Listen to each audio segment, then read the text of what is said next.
Howdy, pals. Welcome back to another episode of the Pool Box Pals podcast.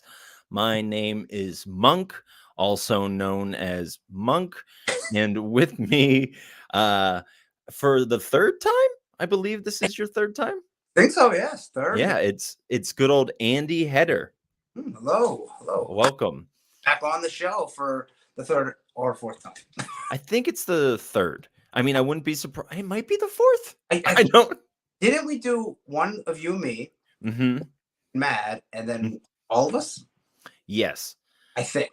Yes. But I also feel like you might have filled in for me one week, but I don't know.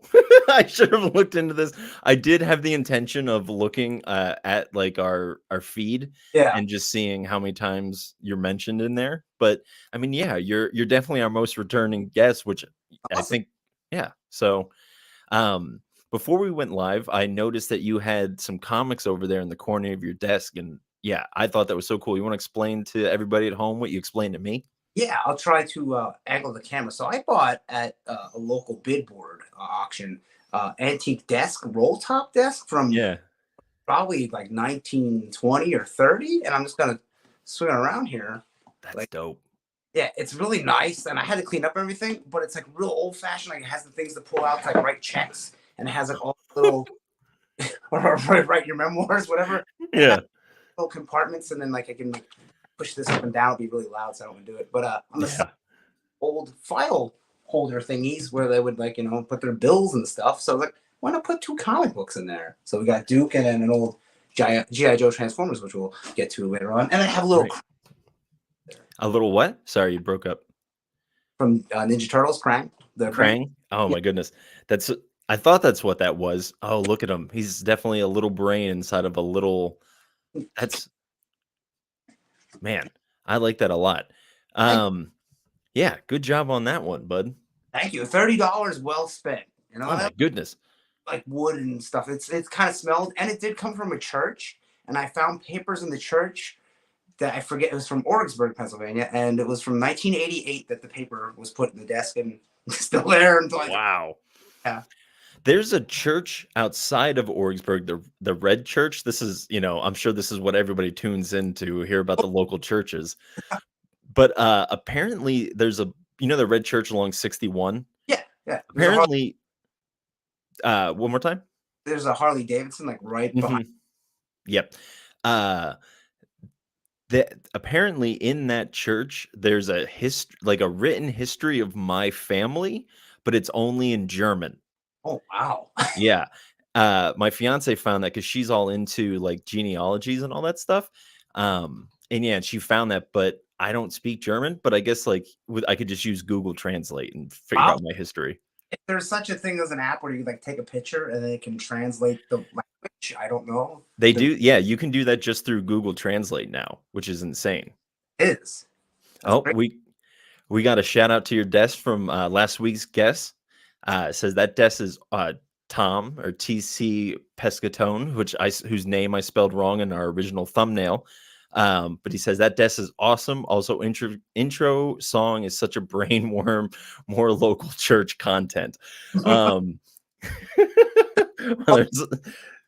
was a key in the desk too, so I probably could have got in the church in the late.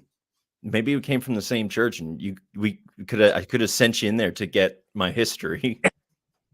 I need Monk's family history, please. And that. Yeah, that's what I'll take for $30. That's what it's worth.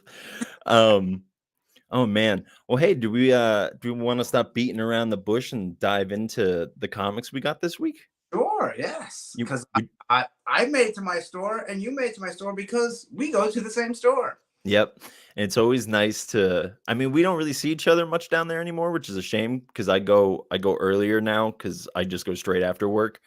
Um, but yeah, I drive so technically I drive about an hour and 15, hour and 20 to my comic book shop every time that I go because I work about an hour away from where I live and I like I said, I just go straight there. So it's just like a pilgrimage every week to make it. But I love the shop, so there's not a different one I'd rather be going to.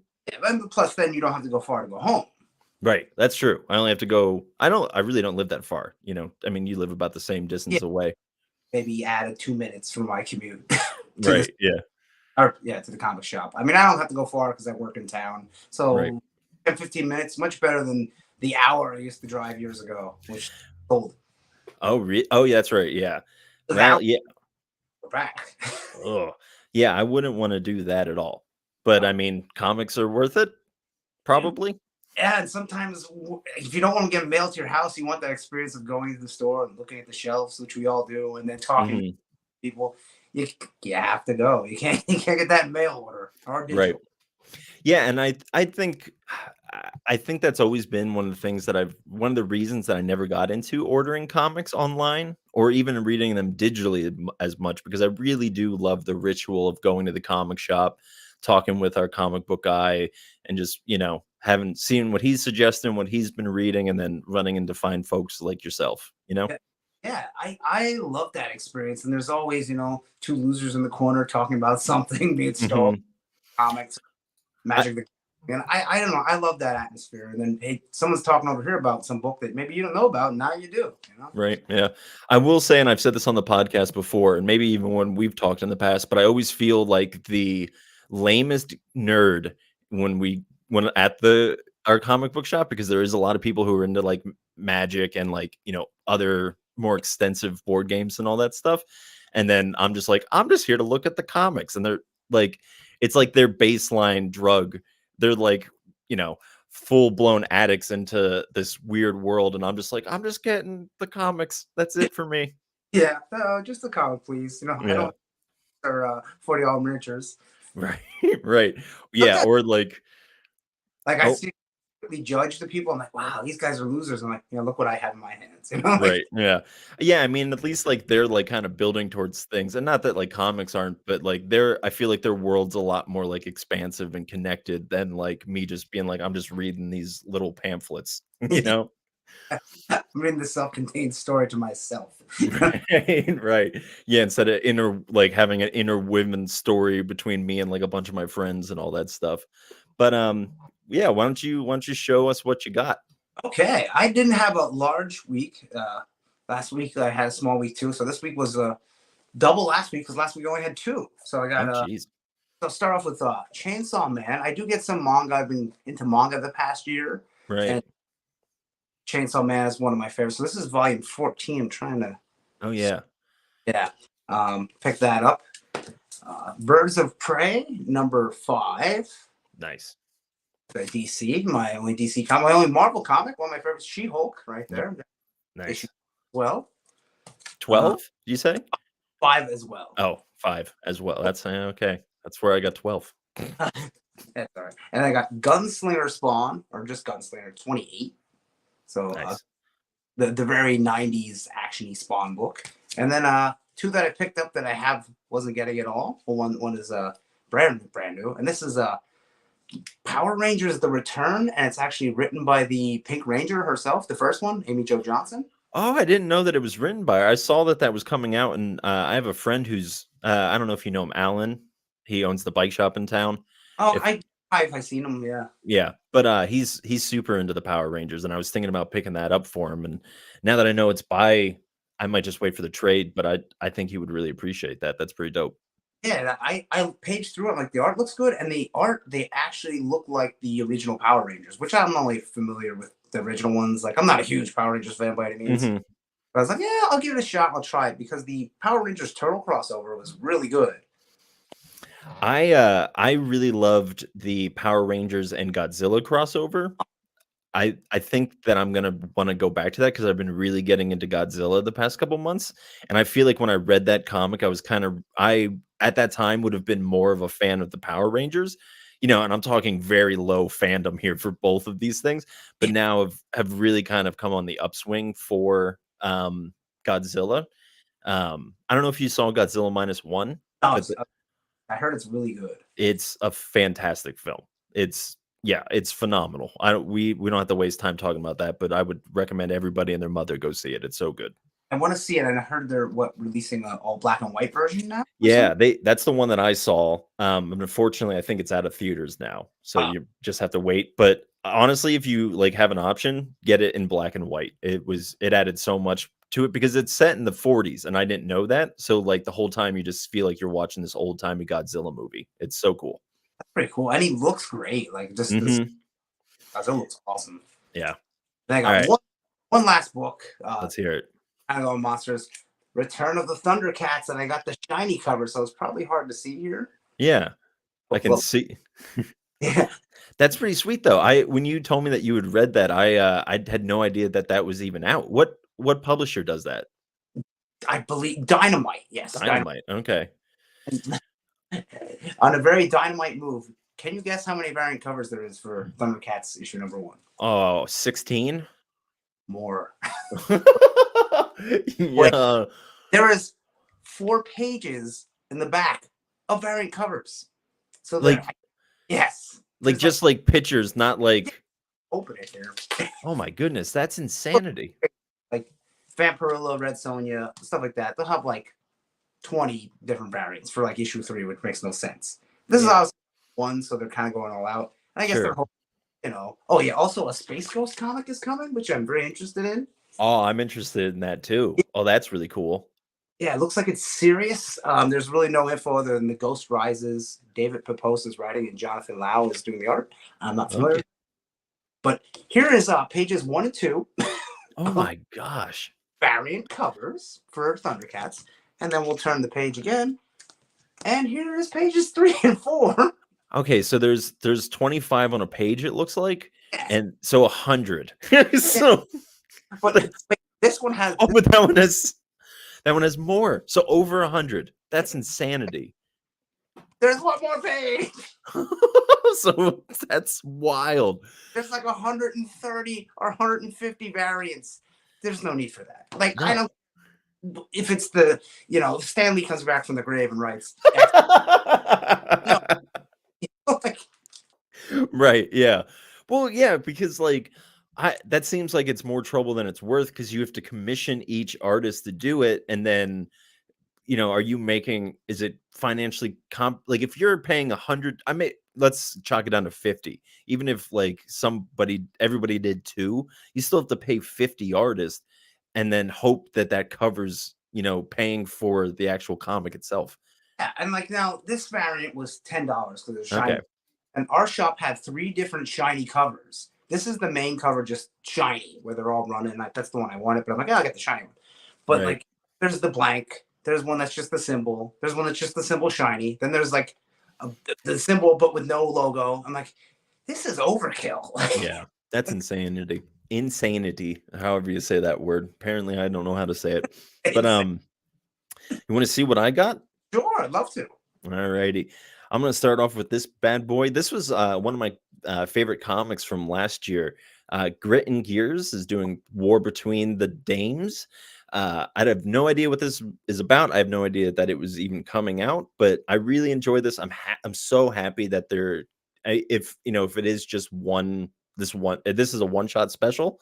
So I don't know if this is going to be the last of it, if they're planning on going back to this universe for another arc, but I really do love it. It's just like this kind of like AI in the like I want to say There Will Be Blood era. Like things are kind of settled out west. You don't have as many gunslingers. Everyone's just kind of going for oil and gold, like Mhm. that kind of time. Yeah, so it was just a lot of fun to see artificial intelligent robots just kind of run around in, that post gunslinger America. So Yeah. it'll be fun to dive back into that. Speaking of diving back into things, in two meanings, I'm diving back into Pine and Merrimack #2, and also they're on a boat on the cover, which you can dive off of the Ah, water. and written by Kyle Starks, who's pretty. Mhm. He did. I read the first issue and I picked up the rest. It's about the serial killers that all live in the same town. Where Monsters Lie. Yes, I just was up there page for my books. I'm like, I gotta finish that because the first issue was really good. It's a lot of fun. It's one of those ones that I would recommend just nailing all out at once because it's a very rapid pace story and it's a very good story. But it all does happen very quick. Like, I don't think this comic spans more than like a day and a half. Like, Mm. everything kind of just seems like it's just one afternoon. Um, if they do a second arc, I'd be very curious where that's going to go because of how this one ends, but I won't spoil anything for you. And then instead, I will talk about um oh god, what is this one? This is called what is this called? I got all screwed up by the cover.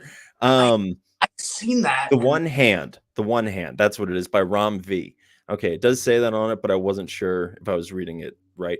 I love Ram V. He does The Many Deaths of Lila Star and currently coming out as Rare Flavors, which are both absolutely phenomenal comics. And this one isn't. This is with somebody. The artist on this is Lawrence Campbell, which sounds familiar, but I really do love the art for.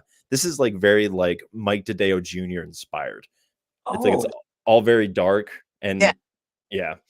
So like well, like it's like realistic and dark, so therefore it's Mike DeDeo Jr. Um, all right, and then the next one I'm gonna get, or next one I'm gonna show you. I believe that this is the last issue in this. Yeah, it is the last issue in this run. It is Bloodrick number Oh, 3, and I've super enjoyed this. This is probably gonna be the first thing that I dive into out of everything that I got this week because yeah, it is just top notch. Um, and that's a yeah, book story like Conan, right? yeah, it's just about this like um it's about like this I don't know, like a machine of a man that just devours like food and he's like eating himself into oblivion. Like Oh, he's eaten like all of the animals in his area and in the last well, in the first issue he gets attacked by a bear, so then he starts trying to chase after the bear after though he's already been attacked. And then at the end of the last issue, he can smell somebody cooking meat on this mountaintop, and so he's like, that's where it left off. Is he's outside of this place that's cooking something. sounds. So yeah, it's like we'll talk about a book later that didn't really do this for me, but I really love very poetic and very flowy comics. There's one that I read this past week that I thought was going to be that, but it was kind of deviated off of it. But this is just like really everything I want out of a comic. If I like, I've read it very early in the year, and actually I think started last year technically, but it would probably be on my top of the list for sure. Oh, oh, and we're not in, very far into the year. No, I mean, it's just and also like just even like the logo reminds me of like my hardcore days, you It's know? like a black metal band where they're like, Yeah. And the fact that they have to like put the translation there, you know, I, that is a lot of fun. Something that's fun in the, not the, how do you say this? Fun in the consumption way, not fun as in the narrative way, is Dark Spaces Dungeons. This is just like a really heavy story. That's the only really way that I can put it, but it's just been so good. Scott Snyder and Hayden Sherman are such a good team. And yeah, just been really loving this. Excited to get into that. And then the last one that I got this week is I can't believe you're not reading this. And maybe you are, maybe you just missed it, but Beneath the Trees Where Nobody Sees. no, I don't. That one flew under my radar. Oh, really? Do you know the premise at all? Oh, So the premise is that I mean if so this covers a little bit different, but if you like look on the inside, everything just kind of looks like a kid's book, okay. right? But it's about a town. It's about this small town with like all these like humanoid animals live, and one of them is a serial killer and goes off like into the city and kills people and then buries them out in the woods very meticulously. Hmm. And then now there's a different killer in their town that's actually killing people of the town. So the actual killer, it's a little bear. He's worried or she's worried that um, people are gonna find out about her doing all the murders because it's connected and all that stuff. But it's this beautiful looking story, but then gets like super dark and like gory at times.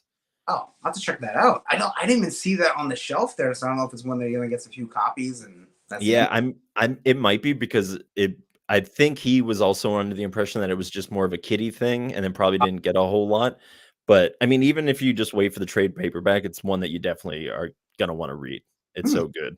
check that out for sure. Sounds cool. Um, yeah, okay. So if you're in the chat, why don't you tell us what you got this week? But while you guys are typing out those comments about what you got, how do you feel about diving into this joyful little one right here, Duke 2? Got a different cover then. Hold on one second. Uh-oh. I actually don't even know if I've like taken the time to soak in the cover. Oh yeah, it's Um, very much a scene that's happened. I have Duke getting captured. okay. Yeah. And you, They're both very good. yeah, Good I job.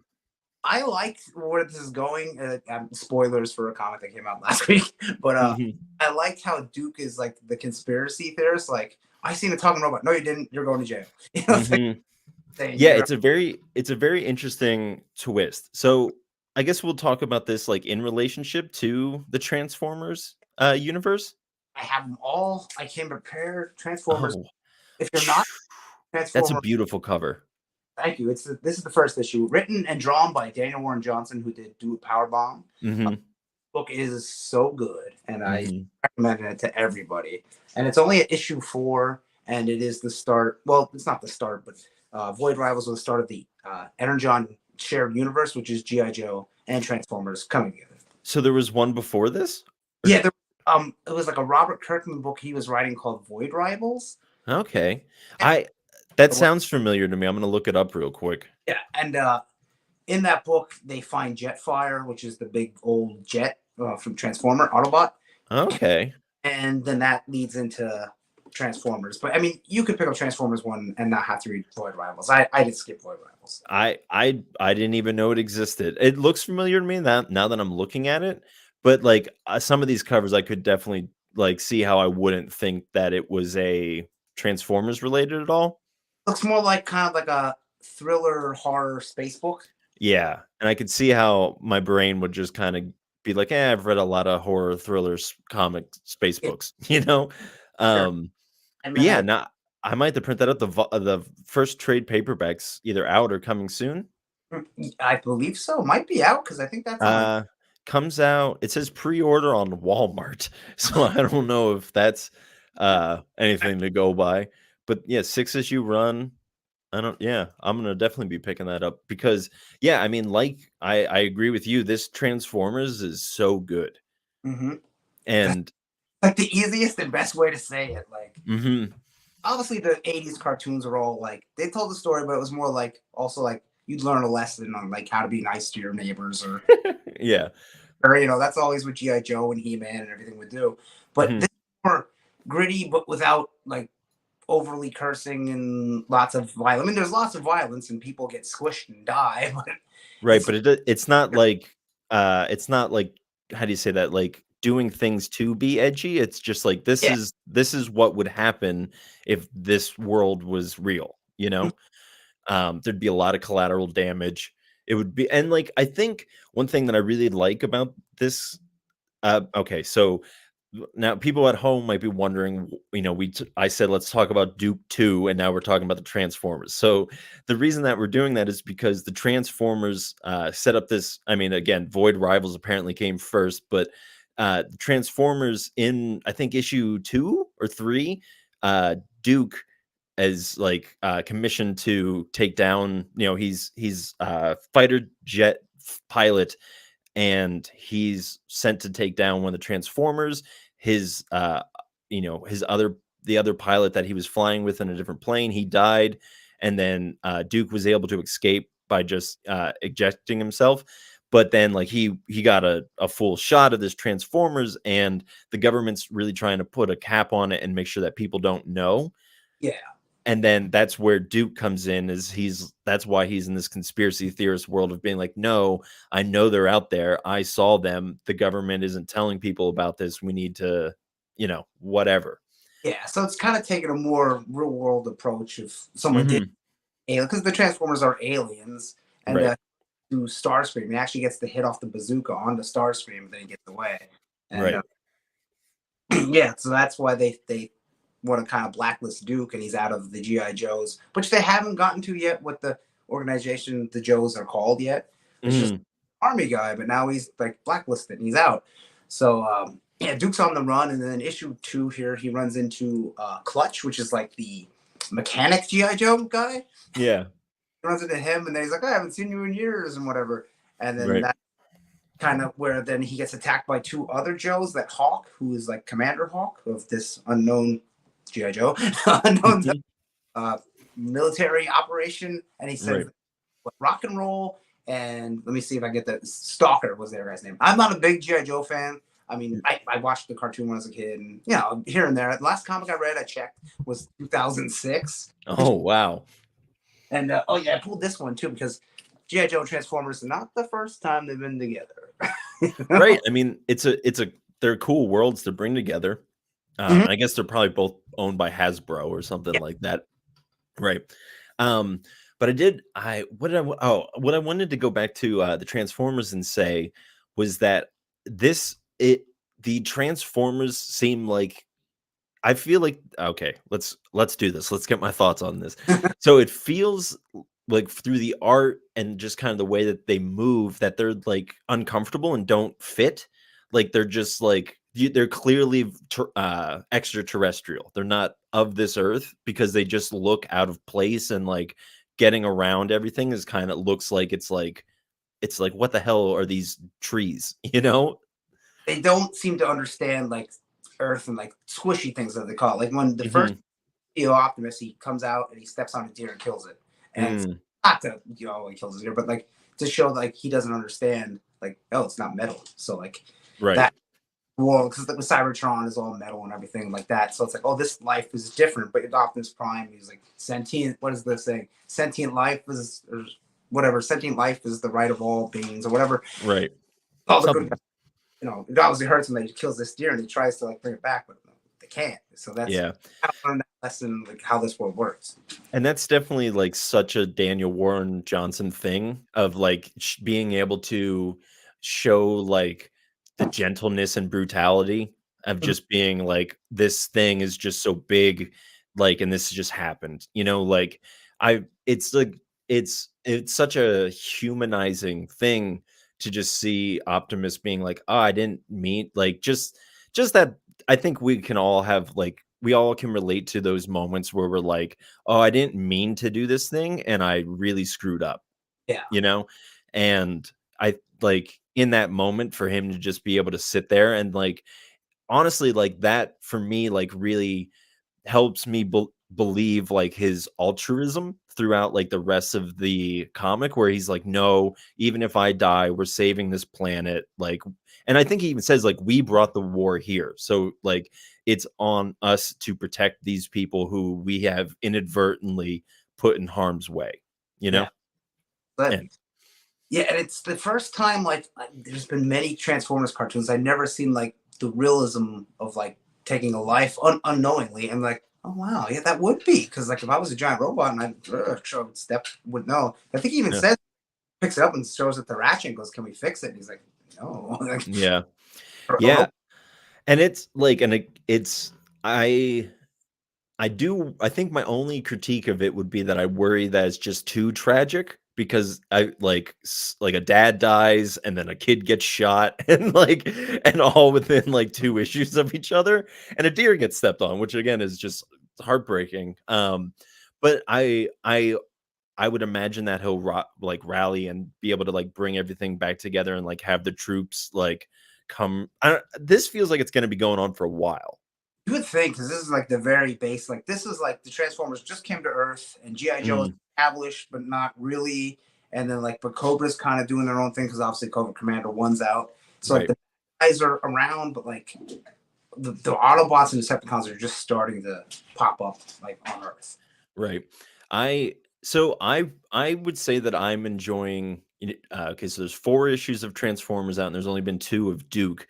And I would say that I'm enjoying them equally so far. Maybe even enjoying Duke a little bit more because I it's not that I have a, a deeper connection with either of these. It's more of Duke just I like the story and the way that it's being told and but I don't think I would be enjoying it as much if Transformers didn't set up the this backstory of the whole thing that he's seeking out. So and then Cobra Commander is probably a low third for me. I didn't I'd be with you. I think maybe it's Transformers Duke and then Cobra Commander for me, but Duke is so good because I wasn't expecting him to be Mhm, the outcast, conspiracy theorist, right. like he's being honest. So I Mhm. really like Duke. The art in it is good, but I believe I'm gonna give Transformers the nod for the best art, which is That's fair. I think I mean, the art in Duke is a little bit safer, like, it's more traditional, whereas, with Transformers, it's just Daniel Warren Johnson doing Daniel Warren Johnson, which is always great, but I can see how that would be a slight turn off for some people coming in cold because of how, I don't wanna say, like, out there his art is, but his art is very, like, jagged and sharp, which yeah. again fits into that, what he's trying to do. Yeah, right. Um, but yeah, so I don't know why I still can't like put my finger on what I didn't enjoy about Cobra Commander. I enjoyed it, but it wasn't like the best thing that I ever read. Not that these other 2 were, but they were very enjoyable, made me really look forward to everything else that was coming. But for Cobra Commander, I was just kind of like, maybe because I felt like I've read the story before, because it's just kind of very plain, like, origin for a villain, you know? I have that right here. That's such a better cover than the one I got. I don't think I have mine anywhere around. Um The helmet look. I do love how he had the rag on his face, like that. mhm, But this helmet one is pretty good. But yeah, I agree with you. This one is the third on the list. It is good. The art is a little not for me. I mean, not that it's bad, but like the whole Cobra Law thing, which I was like, I don't know if this is in GI Joe, if this is new. It's kind mhm, of. I was like, okay, well, let's see where it goes. But the intro, which was also like a 3 or 4 page demo, I guess you could say, in the back of Transformers and stuff. This was pretty good. I thought that might be just mhm. part of it was him stealing that guy's thing that looks like I covered his tank. Yeah, and then he uses some, like, weird, Cobra Commander gun to, like, blow Yeah, him up. And, so, like I said, I don't really have any I didn't even really watch Transformers at all growing up. I didn't watch G.I. Joe growing up either. And so, like, these are all new properties to me. Um, so, like, in the Transformers, it's kinda easy to tell. Sometimes it's easy, sometimes it's hard to tell, like, which one is which one. yes. Because they all kind of have the same color scheme and they're just flying around and like bashing into each other. I'm just like, which machine is bashing into which machine? Um, but then like obviously when they're in like their car form, it's a lot easier to like tell who's Yeah. what. Um, Duke, I I knew that that Clutch was like a pre-existing person just because of the relationship and like how he was introduced was like, hey, here's this guy. Um, which didn't bother me because I felt like they did a really good job setting up his character and like he's very kind of Peter Quill-esque, or at least like that's how I'm interpreting him. Like, living in a junkyard fixing cars. You know? Right. Yeah. Just kind of living like by this how do you say that? The seams of his pants. And but then at the end of it they set up like this mystery woman who's also in a jail that Duke gets put in, and I don't have no idea who that is, so I'm just like, oh, there's a beautiful woman just popping out of the darkness. That's great. That's always a good time. So the mystery woman, and that's why people are like, oh, you gotta get Duke too. His first appearance is the Mhm. Baron. So if you ever see the evil Cobra lady who's all decked in leather and has glasses, kind of like Yeah. black hair and glasses, that's the Baroness. She's like usually Destro, the silver-headed guy's girlfriend. Okay. The main, Um, no, go ahead. yeah, the main bad girl in GI Joe is the Baroness. So Okay. I'm gonna see if I can find that. I just typed in I can, barbecue. Absolutely. Yeah, I mean that's her. So yeah, I think like I trust the comic enough to like not be like fan servicey because it doesn't feel like that now. It feels like it's just setting up. Yeah, that's the scene that I'm talking about. Just her, uh, being like, "Look at my curves and look, I can help you out of here."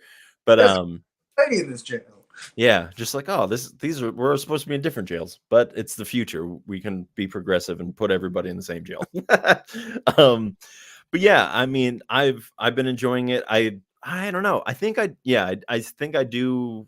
I am liking Duke more. Again, and I'm not even like that big of a army guy of like I like army stories or whatever, but this really isn't. This is more of like a guy on the run from the army, you know? Yeah, and plus there's the sci-fi aspect of the Transformers and stuff. But Right. kind of with you, like I like GI Joe, but I'm not like I'm a real huge GI Joe guy. More Mhm. Transformers because the toys when I was a kid, like it's a robot now, it's a car. So Right, yeah. I uh, mean, that's a great concept. I yeah, mean, shout out to whoever like initially created Transformers because they hit the I'm sure the lottery for merch. yeah, what boy in the '80s and now '90s and even now wouldn't want a car that turns into a big robot? Like, Right. come on. Yeah. Or yeah, vice versa. But Yeah, definitely good stuff if you're out there and you haven't gotten into that yet. I would definitely recommend uh yeah, giving that a good dive into. check it out. Um They did solicit the trade for Transformers because of where we at issue 5. 4? 5? No, I think it is 5. Yeah, let me see right here. I have that. I, Right, I'm it's issue 4. Yeah, so 5 okay. out. I think next week or the week after. I got a sweet. I forget. John Boy Myers did that cover with Optimus. That's Because dope. I asked our comic shop guy, and I said the one guy was asking me at work about the trade, and I was like, I might be soon. So they did solicit it, and I think it's for May or Okay. yeah. So I don't know if it's coming out or if it's listed. So the trade will be coming out. And I highly recommend if you like robots, and I don't think you need to know. All the Transformers history or all the GI Joe because it's kind of like starting at level 1 and going off from there. Right. All right. Well, we've spent enough time on the Transformers, but who hasn't?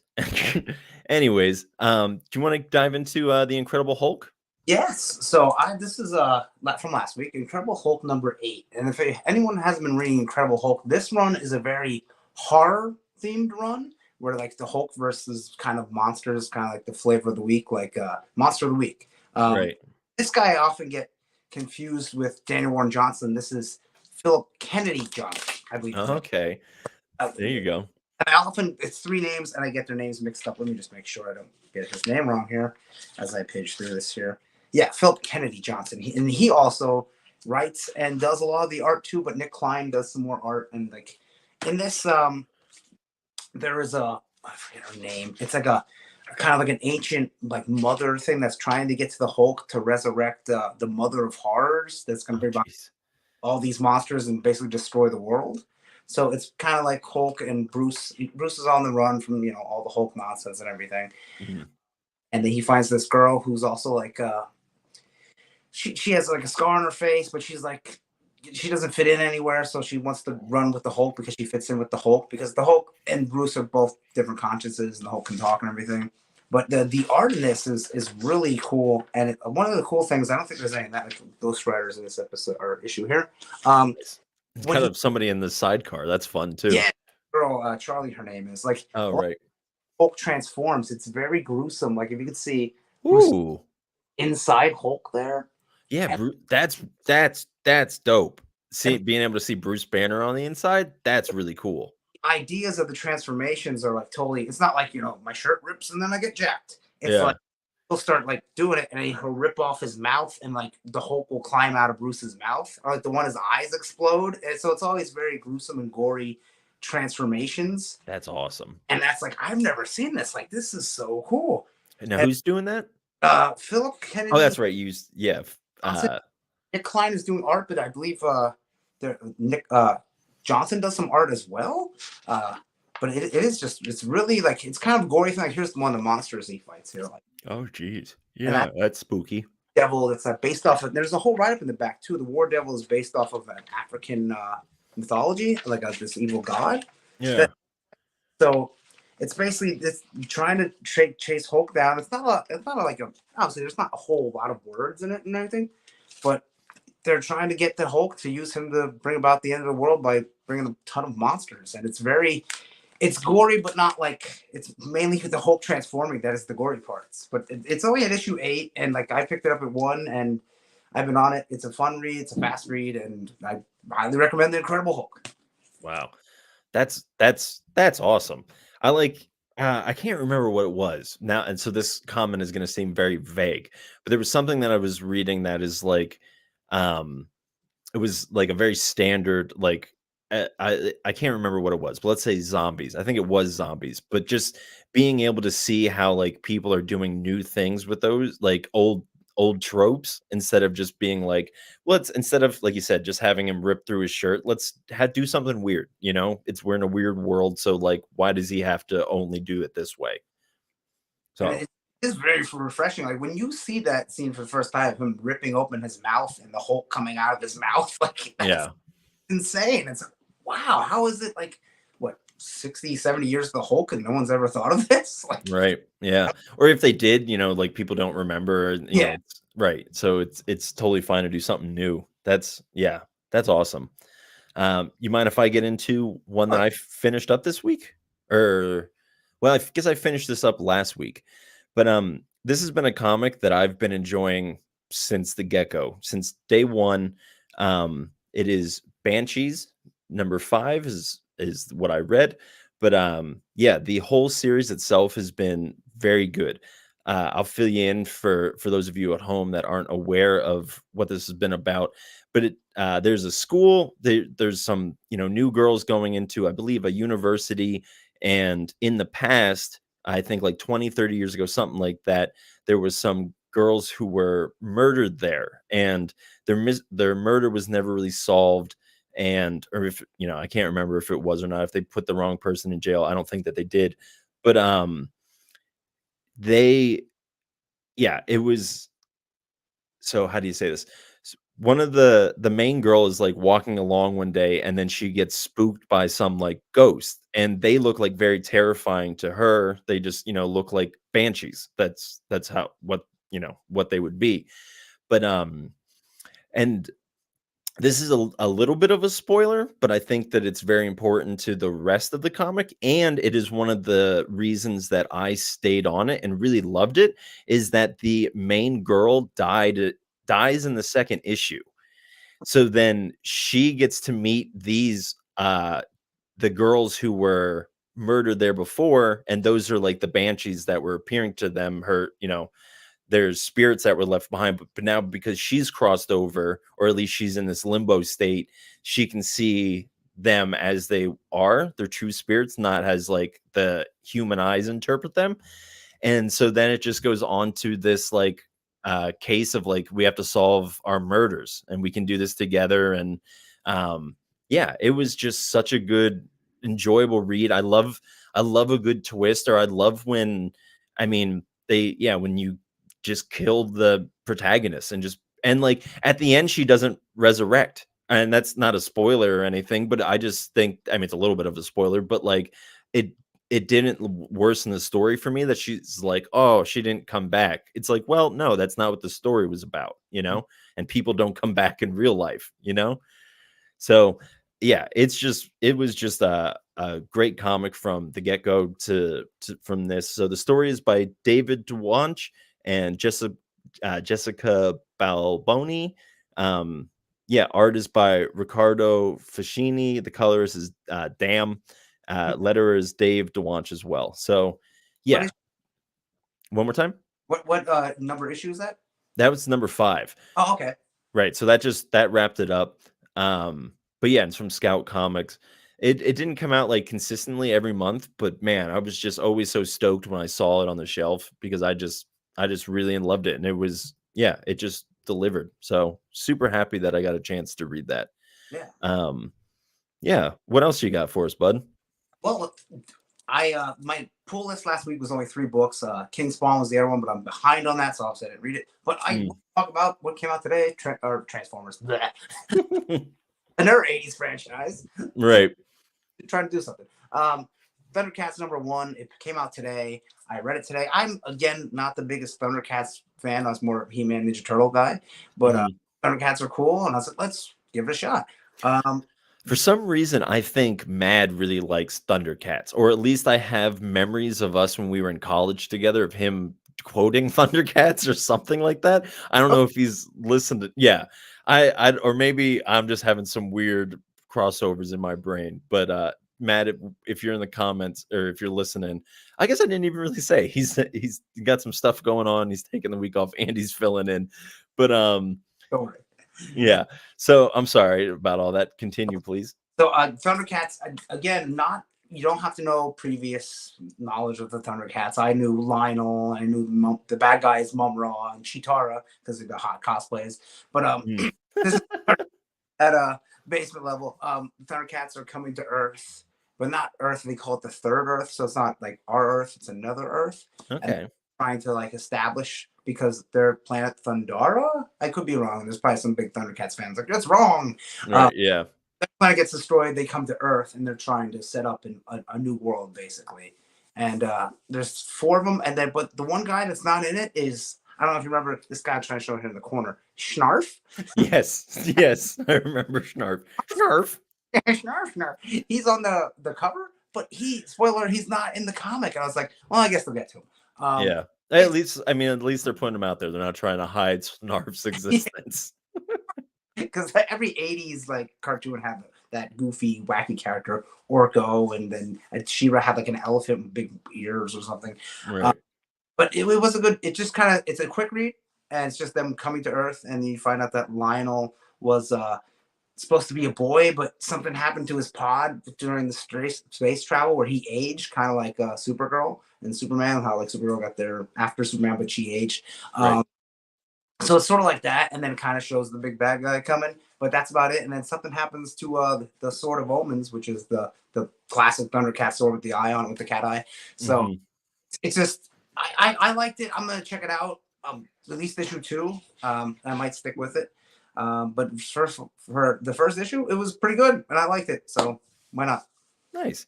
Yeah. I mean, man, was I even born in the 90s? But like, I never watched that much either. What did I watch? I guess I was like a Nickelodeon kid. I watched a lot of like, like Hey Arnold and Cat Dog and stuff like that. That's what my childhood was filled. Where's the Cat Dog comic book?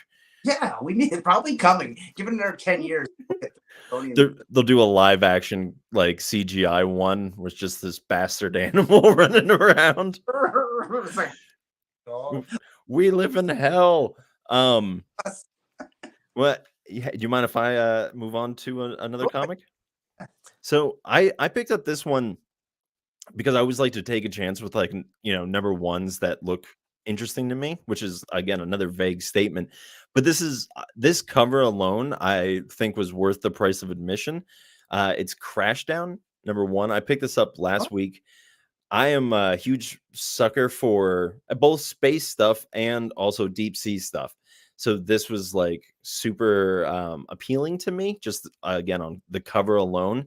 But the premise is it's a pretty simple one that um, that our Earth has become uninhabitable, but because where our technology is, we're able to leave the planet and go find another one.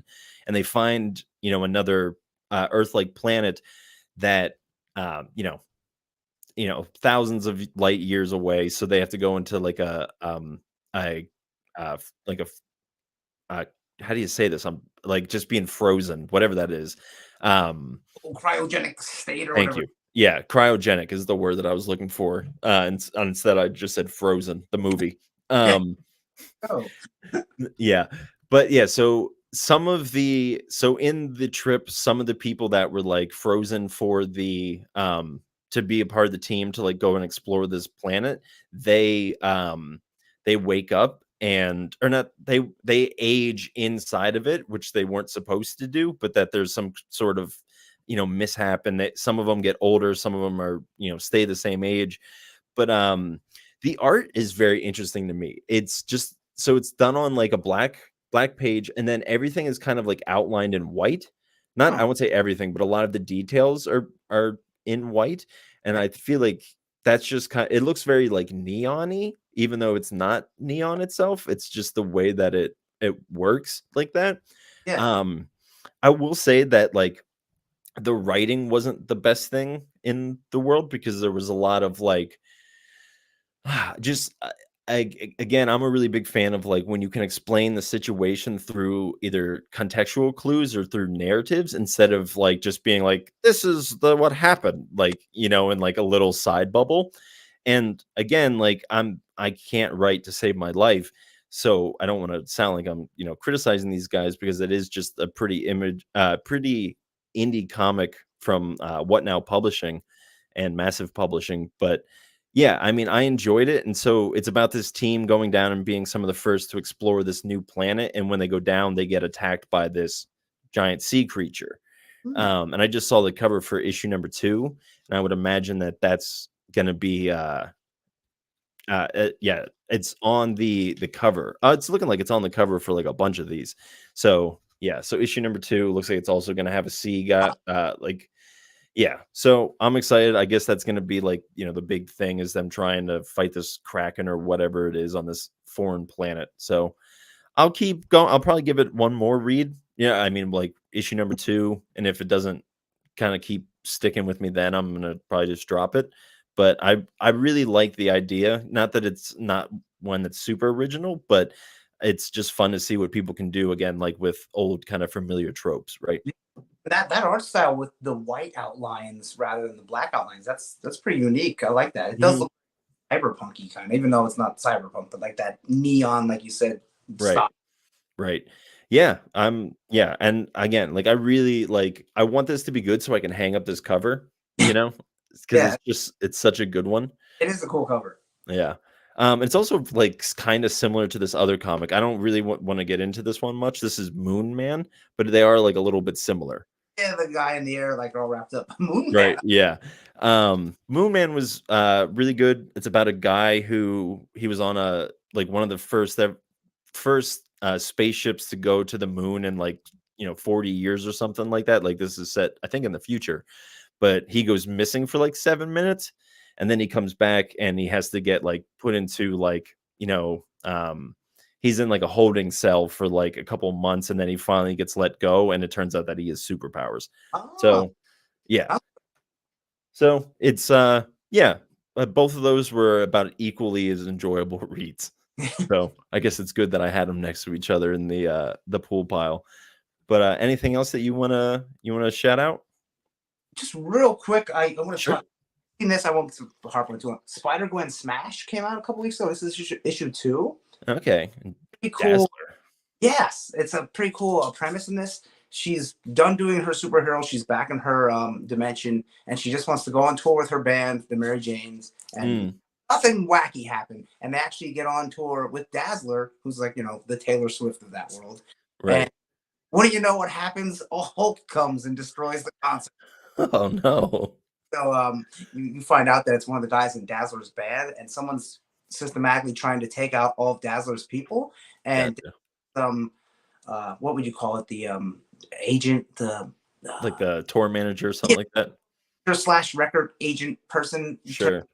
world's Black Widow. So Oh, okay. so it's pretty cool how they're setting this all up where Dazzler and Black Widow are trying to find out who's after Dazzler and why they're after her and why there's Hulks involved and why her guitar player who's Rick Jones, who's like the Hulk's psychiatrist, Mhm. he's kind of like he's a Hulk. So it's very cool and the art is very cool. It's very like a I don't know, hard to like a cartoony but yet dirty cartoony type of vibe. Okay. I, Yeah. I picked it up and I was like, I like Spider Gwen, but Spider Gwen Smash, it's only I guess issue 3 is probably coming out in a week or two. Give it a read. It's really fun. So you would say it's a smash? It's a smash. I just realized as I said that, I don't think like we've had one banger of the week this entire season so far. Oh, how So about I mean, that's probably not true. Probably if I look back, that would be wrong. But I've definitely read some bangers this year. So I guess maybe we just forgot that that was a thing.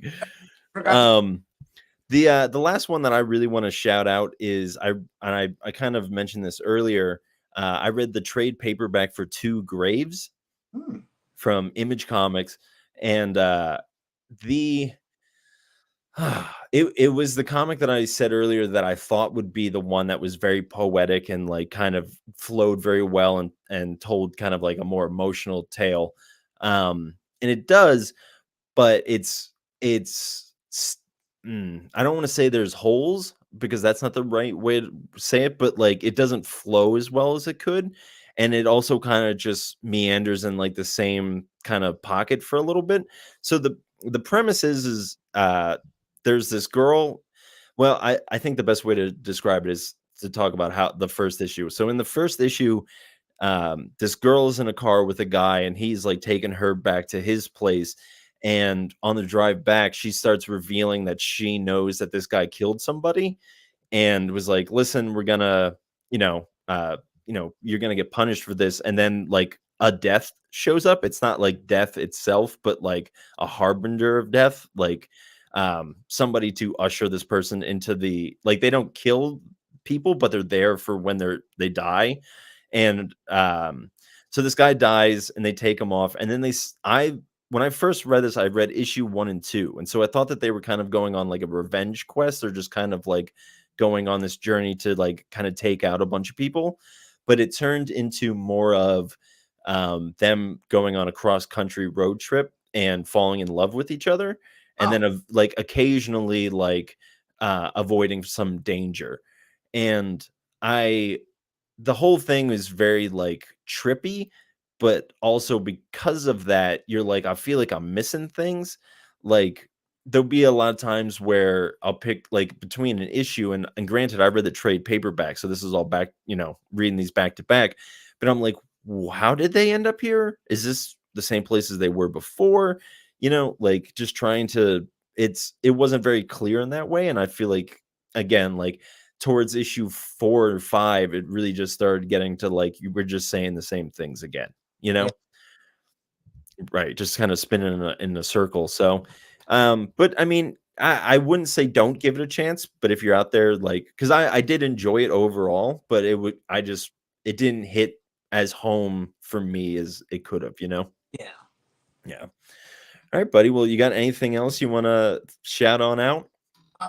The only thing that one comic that I'm looking forward to is one I get, not to go back to 80s franchises, but is taking over the Ninja Turtles at issue, I believe it's one, well, issue one, because they're gonna have 150. They're at issue like 146 or something now, and then Yeah, 50, and then Jason Aaron takes over with it's not a reboot, like there's still the same stuff happened, so it's not like right, a reboot. But I'm really looking for that. Jason Aaron, one of my favorite writers, and obviously I've been reading Ninja Turtles for a couple years now, and I love right. it. So I'm really looking forward to that. And I think that's probably in May or June, maybe even Yeah, July. But that's like one big comic that I'm looking forward to. That's not like a Marvel or DC. I mean, it's Ninja Turtles, but like, not right, right. All right, buddy. Well, thank you so much for coming on. I appreciate you swinging by and always filling in and being a great guest. Always got a lot to say and a lot of comics to cover. So I appreciate that. no problem. It was fun, like it was every time I did before, which was The Yeah, 3 or 4 times you've done it before, or who knows how many times. Maybe you've always been mad and he's never existed. it's all some weird like Inception type thing. Right? Yeah, you're playing a trick on me. And the leakage was the one you said about the Thundercats. Like he likes the Thundercats, and I read it. That's right. And I was just like, wait a minute, there used to be this other guy that did this. Um, But yeah, thanks everybody for watching along. Thank you, Andy, for coming out and hanging out with us. And got some bad news that unfortunately next week, because it's Valentine's Day, we're going to be taking the day off so we can spend it with our significant others instead of talking about our other significant others, which is comic books. Um, but yeah, so maybe we'll try to put up an old episode or something like that, but we won't be live here next week. And then Matt is also going to be off the following week after that. So we'll have another special guest. And then, yeah, that we'll be back to normal, hopefully sometime next month. But yeah, in the meantime, make sure that you give us a like, subscribe. You know how the internet works, you know how podcasts on the internet works. We're like 5 away from 200 subscribers on YouTube. So if you're watching this for the first time, or if you haven't subscribed yet, just make sure that you head on over there and do that. We would love to pop over 200. make sure that you check us. Normally, Mad does the outro of all the stuff, so I'm just trying to think of what all does need to say. Social medias are all linked in the description below, including Andy's.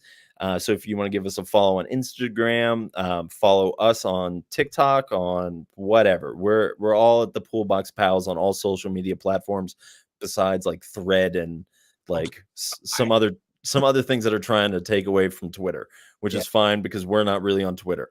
Yeah. Yeah, it's who. Well, let's not get into that. Anyways, thank you guys so much for watching along and for just leaving comments and liking and all that stuff. It's always appreciated. Hit us up on Instagram. That's where we're probably the most active between all of us. So I don't know what else I'm supposed to say. If I forgot it, Mad, leave it in the comments. But as we say here at the I was just gonna say, just Andy, so you know, and a little bit of a spoiler for anybody, we do a post-credit tag. So the song is gonna end, and then I'll pop back on to say something silly that I'll think about in between when the music is going. But in the meantime, as we say here at the end of Pullbox Pals, make sure that you embrace your inner comics. Oh!